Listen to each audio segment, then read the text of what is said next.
কথা with অরিত্র।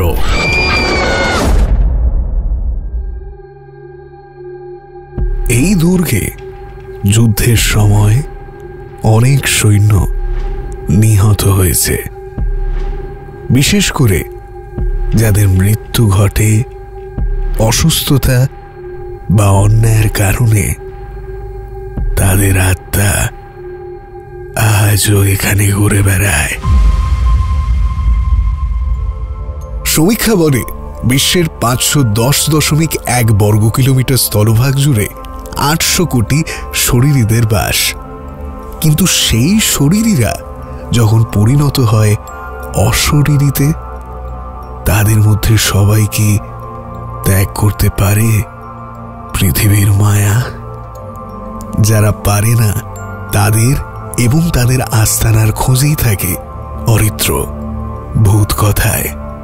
সেরকমই এক জায়গা হিমেজি ক্যাসল। জাপানের প্রাচীনতম এবং সবচেয়ে সুন্দর দুর্গগুলির মধ্যে একটি হিমেজি দুর্গ। তার সাদা দেওয়াল এবং চমৎকার স্থাপত্যের পেছনে লুকিয়ে আছে একটি ভয়াবহ ইতিহাস।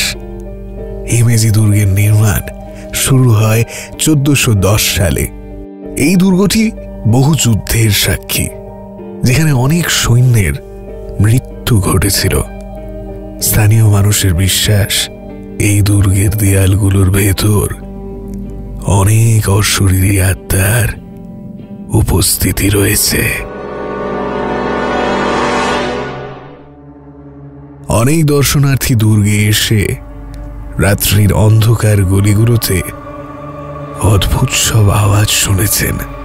পুরনো যুদ্ধের আর্মারের শব্দ, অদৃশ্য পদধ্বনি। এগুলো শুধু কিংবদন্তি নয়, বরং বাস্তবতার ছাপ। স্থানীয় ইতিহাসবিদরা বলেন এই দুর্গে যুদ্ধের সময় অনেক সৈন্য নিহত হয়েছে, বিশেষ করে যাদের মৃত্যু ঘটে অসুস্থতা বা অন্যায়ের কারণে। তাদের আত্মা আজও এখানে ঘুরে বেড়ায়। এই বিশ্বাস স্থানীয় সংস্কৃতির একটি গুরুত্বপূর্ণ অংশ। কয়েকজন পর্যটক জানান তারা দুর্গের অন্ধকার অংশে প্রবেশ করার সময় অদ্ভুত সব অনুভূতি পেয়েছেন।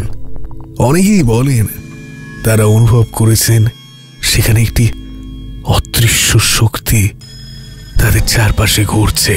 একজন অতিপ্রাকৃতিক গবেষক জানান হিমেজি দুর্গে আসার সময় তাদের যন্ত্রে অস্বাভাবিক সংকেত নাকি ধরা পড়েছে। তারা বলেন দুর্গের কিছু অংশে অদ্ভুত শক্তির উপস্থিতি রয়েছে, যা সত্যি ভয়ঙ্কর।